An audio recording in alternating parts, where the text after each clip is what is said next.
Welcome to Shone's Thoughts. You're here with me today in this beautiful, absolutely beautiful, underline that word beautiful, caps lock it, add emojis, lots of different things, moss covered forest. I am so delighted to be here today, and I've tried to capture, a moment of stillness and beauty in this frame before I, welcome you to Shone's Thoughts officially.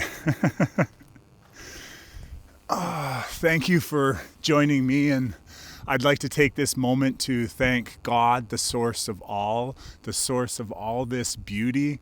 Thank you for, all the blessings that have been bestowed on me, and I am for eternally ever grateful for all the care and love and, connection that God has always bestowed on all of us, anchoring, our light within this, or anchoring his light within this whole experience. That was a mosquito, and of course, even mosquitoes, I just kind of move away, because all life, I believe, is vital and vitally important, of course, in the whole grand scheme of things, the primordial plan, perhaps.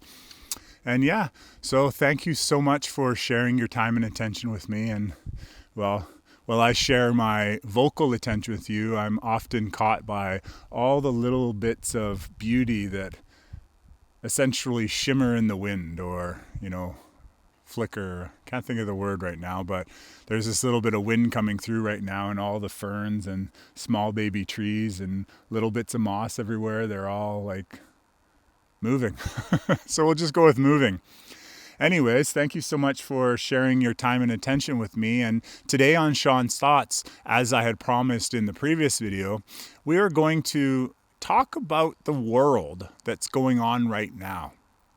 And I feel kind of guided to talk about this as I look at this slug just glimmering right now, a pretty big black slug.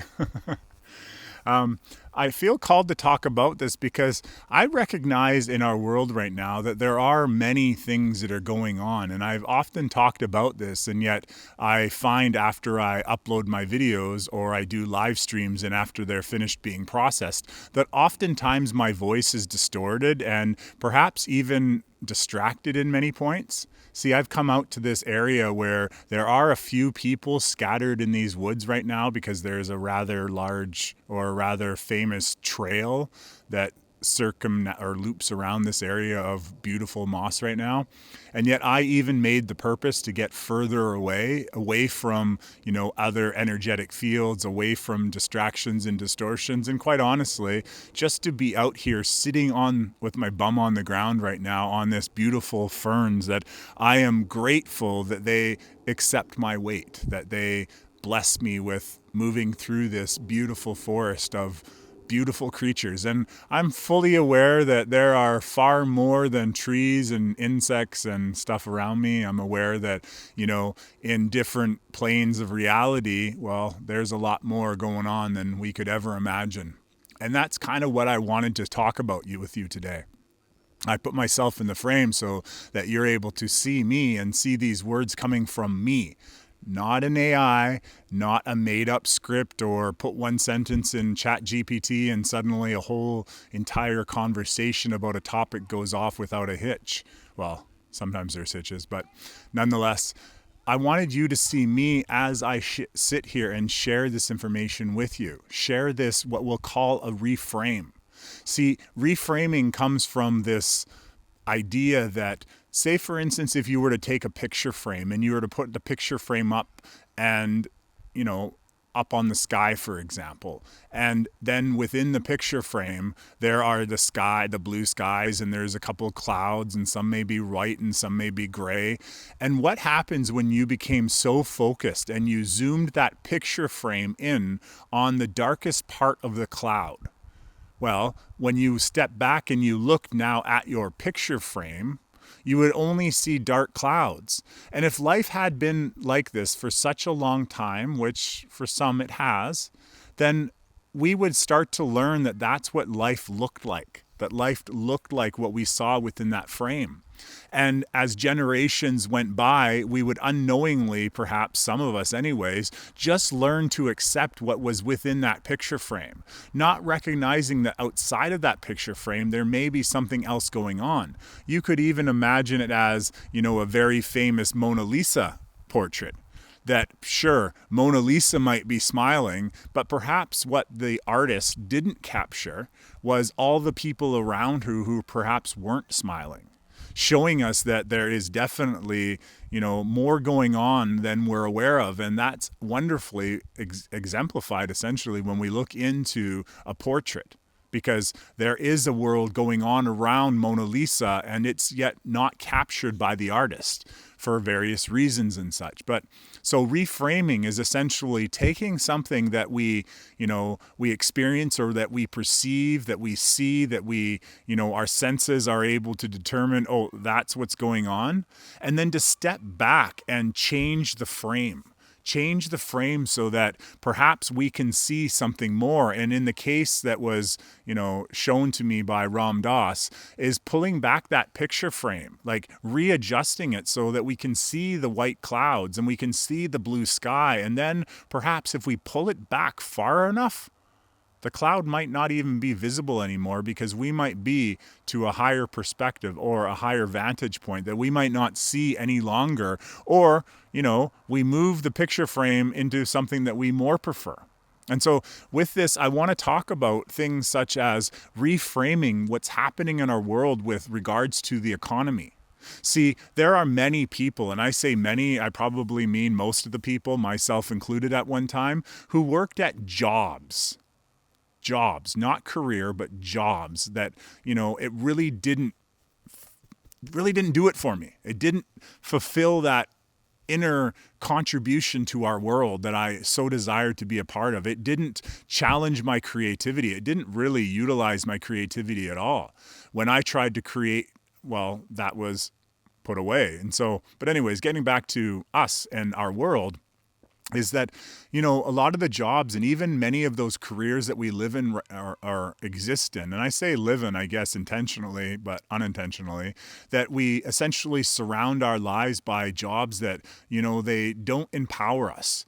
We have this idea and we've been led to this carrot that, out there in the world, there's going to be a point where we can retire and we can actually enjoy our lives. Well, case in point right now, we're seeing the,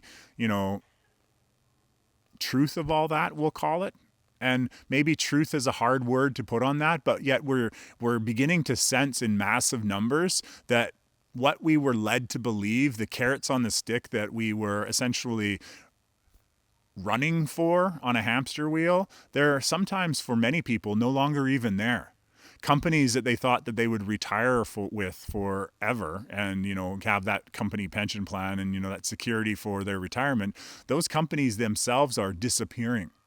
And while this may seem very traumatic to most, if you're here with me, perhaps you are, prepared or aware, or you resonate with me somehow that maybe you too can see this opportunity as actually that, an opportunity.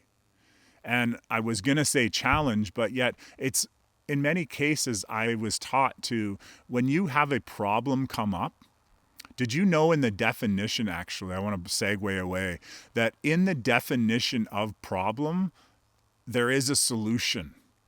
That's actually how I've come to understand the definition of a problem. A problem is something that has a solution to it. So it's a challenge that has a solution. So solution really is built right into the problem. So having problems is a wonderful thing because it gives us an opportunity to reach out and expand far greater than we actually are in the moment, meaning that we are essentially ascending or, elevating ourselves to a point where we have overcome that and learnt the lessons from it.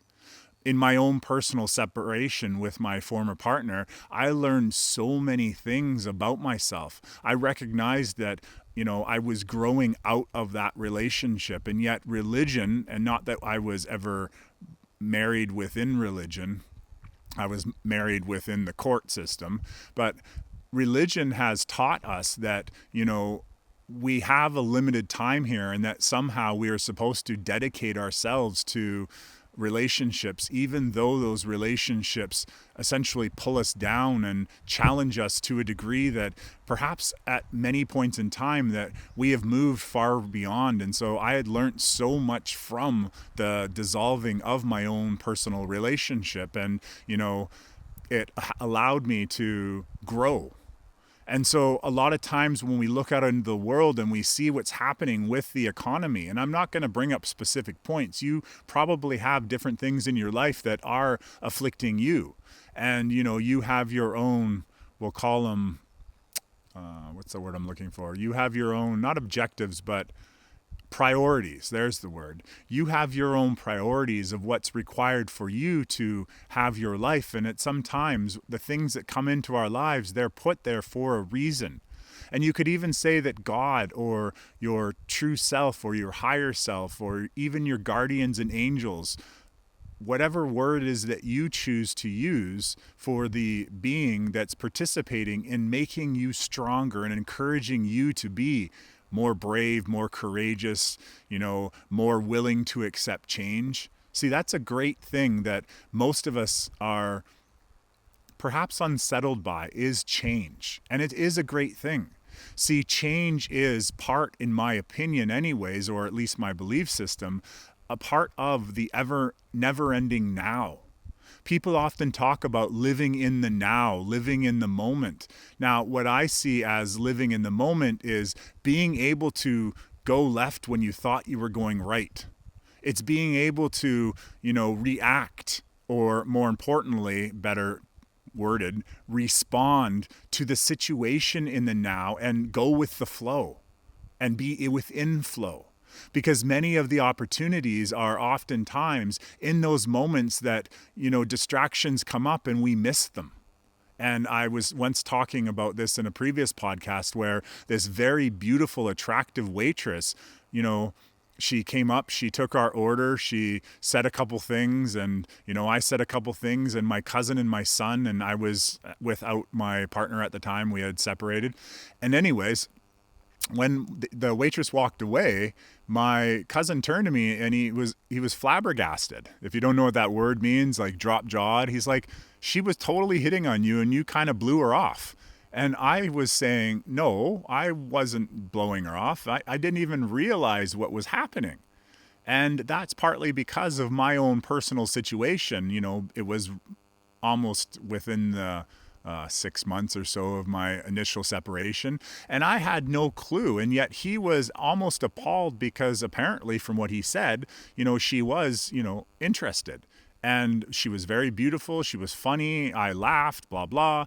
But yet I had absolutely zero clue because I wasn't really in the moment. I was thinking about where the car parked. I was thinking about where we are. I was thinking about how much is the bill going to cost. I was thinking about, my relationship and was, many other things. I won't go more into it, but I was thinking my head was in a lot of different places. So being in the now would have allowed me to actually genuinely connect rather than fall into these programs of, connection and this artificial abstract relationships that sometimes we built because we're so busy being somewhere else rather than being in the now.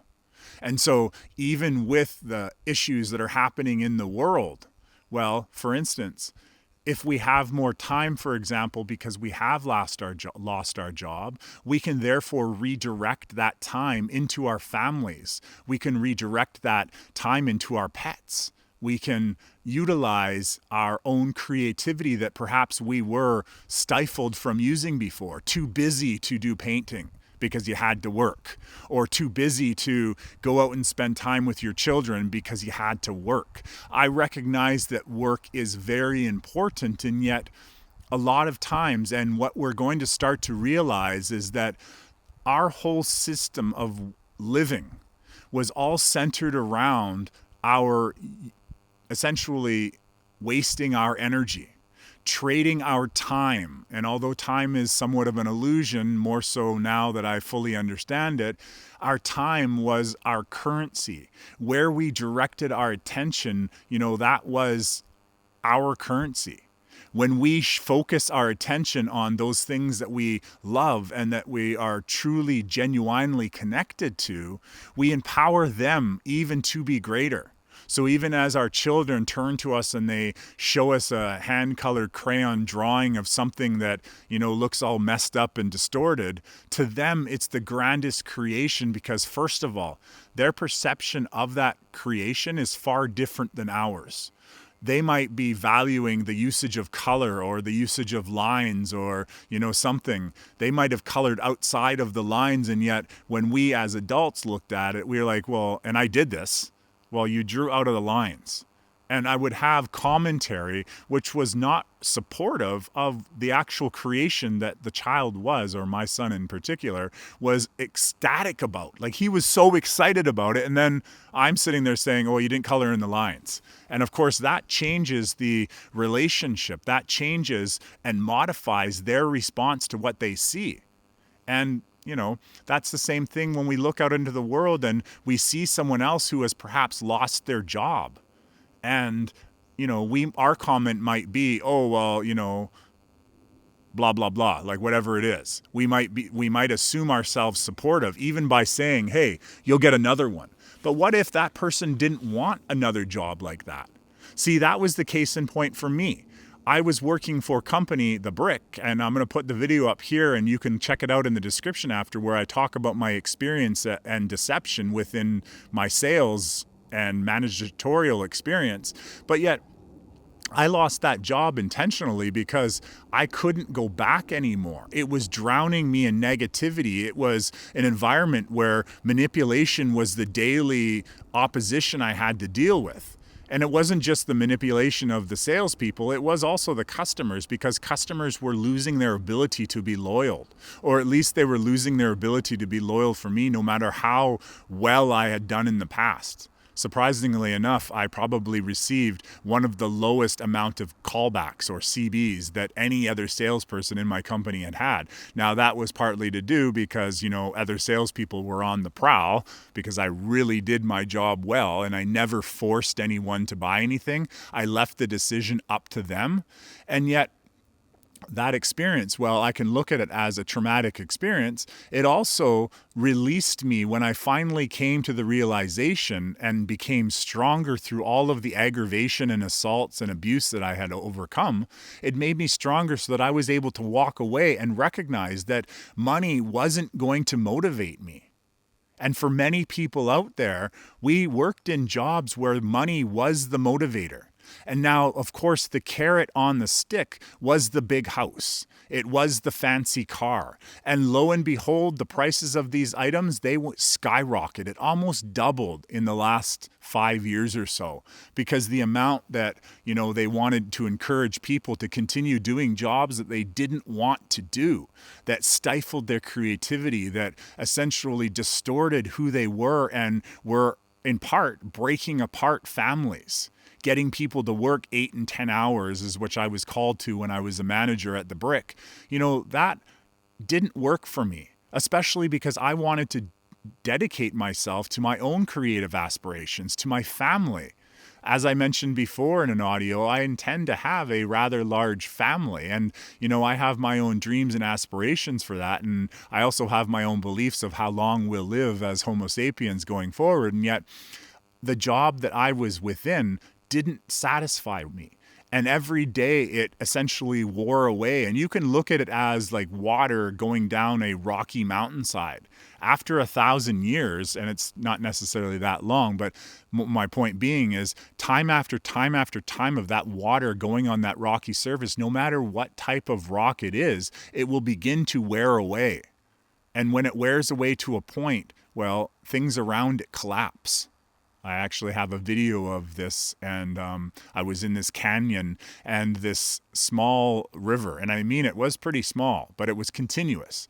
It carved its way through the ground, and it over top of a lava tube, it kind of looks like. And after a while, of course, not in my lifetime, but the lava tube would have therefore broke down, and now the side of the river is lava tubes on both sides. And this is a great example that water wears down and erodes, and essentially the world around it collapses. And so for many of us, we've been living in these realities where that has happened. And so even with job loss, job loss will challenge us. It's challenged me to find alternative ways to make things happen. It's also made me less dependent upon the structures that I thought, or that I was tricked into thinking, the illusion that would always be there.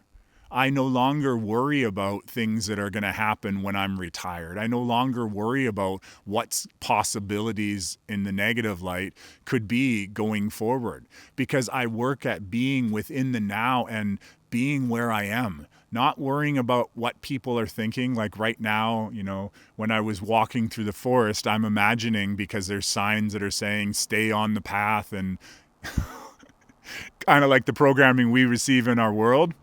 And there's other things telling me not to disturb the forest. Well, the forest I graciously accept. Should it not want me here, it would tell me. And yet as I sit here, it's beautiful. A few mosses and mosquitoes have come around me, little flies, and I'm watching that slug that I was telling you about before. He's like, for him, probably a mile away from where he started, because, he moves really slow. So there's a lot of beauty here, and this beauty, I feel, receives me as I am, because I'm in the now and I'm cautious with my footsteps. I watched where I was walking with every step. Well, with most of them. There was a couple things I didn't see. One of them was this tree that I guess had eroded from the inside, so when I stepped on it, I crushed through it. But nonetheless, I respect the nature that I'm sitting in right now. And why I'm able to do that is I have taken the time and slowed down. And that is so important. Slowing down to actually count the blessings that have arrived as a result. Perhaps as a result of losing that job, you've now had the opportunity to go to your child's recital or your child's martial arts testing. See, that's one thing. Often we miss those moments that to us are one of many. For instance, a sports game or a recital, or, someone thinks, oh, well, I can get the next testing. But to the person that's actually experiencing that, to the child, to the neighbor, to the family, and a friend, that's once in a lifetime. I personally missed my best friend at the time. His name was Mark. I missed his university graduation because I was working, I was busy, I was doing something that I thought was more important. Well, what ended up happening is we no longer became friends, because I had missed the important parts that he deemed to be important. And of course, he missed a lot of the important parts that I deemed to be important. And in a sense, we moved away. We moved apart from each other. And well, that wasn't the only thing. It was a grand example of something that he actually did tell me on one of our last conversations. And, I reflected back and I realized, oh, I did miss that. And, to him, it was important. To me, because I didn't really believe in universities, I saw them for what they were, institutions of programming and such. Although I did attempt my second year, I made it up to second year of university, Simon Fraser University, in fact. Actually, I guess it would have been my third year. But anyways, I did do the university thing for quite a long time, but I had created a whole story and narrative around it that dismissed it as important. And yet it still was important for him. And so back to what I was saying about the economy, if things are changing, if, challenges are arising, then perhaps looking for the opportunities, or as I was once instructed to refer it to as, the silver lining, or, the gold. Look for the nugget of gold, as Kevin would say, and essentially look for what could be a benefit to us. Because as all of us, we seek to find a better world, we seek to make a better life for our families, and, we want to get away from the grind of having to earn money in order to essentially survive. As we release ourselves from that, we're also releasing ourselves from the requirement to earn that money, or not to earn, but to trade our time, our attention for those pieces of papers and zeros in a bank account, which in the end, I feel are a tool that's been used to, as I said, stifle us and limit our ability to create. to essentially define and transform our own world into the world that we would choose to live in. We are going to realize, perhaps, as I have, that much of our world was artificial. It was created in a way to put us in a prison, but not allow us to see the walls or the ceiling of that prison, to get us to believe that, we had to grind more and we had to do more. So as many of us, and supposedly in Canada, hundreds of thousands of people are unemployed right now, perhaps we can view that as an opportunity for all of those people, for you to come together and to create something different, something unique, and, restore this beautiful planet. What I'm looking in right now doesn't look like it needs to be restored, but yet why not have this type of environment sitting right in the middle of New York City? And I don't mean the New York City park. I mean like just wherever it is. Rather than having another skyscraper, why not allow trees to grow wild and for animals and birds to just be? And so, yeah, I didn't know that I was going to talk about this, and this video is being uploaded as it is, meaning I've recorded it here live in nature. It's no longer a live stream for this particular episode. When the distortions and, when I get called to, I'll do another live stream, but I highly encourage you, take a time to quiet your mind, go away, hide yourself off in a room, not hide yourself, but, put yourself in a room that's quiet, that's tranquil, put on some of my do no thing meditations, and essentially just think about all the blessings that could come from your current economic situation. All of the blessings. You might own a condo, or, you might have a mortgage out on a condo that you're unable to pay for. Well, ask yourself, what's the worst thing that could happen? You lose the condo. It might be an investment for the future, but if you start to become aware that our future is going to be so far differently removed from what we're living in now, then perhaps, you might let it go. Let go of those things that we thought were always going to be there. And there's different stages of that. And that might be scary at some point in time. And yet, isn't that the adventure? The unknown, the uncertainty, the exploration of what could be? And so I highly encourage you, go do a meditation, whether they're one of mine or one of your other favorite ones. Go do a meditation, sit in a moment of silence. And then after you're done with that, come over to Patreon and join me as I look to create a community that's going to shape the new earth that's already being revealed all around us. And that's really what we're seeing with all of these different systems that are coming to their end.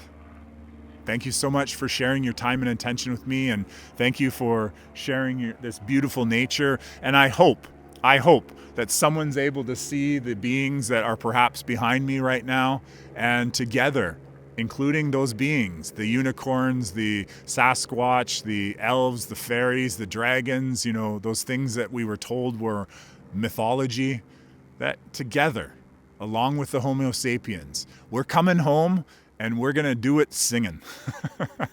Or at least talking about singing, right?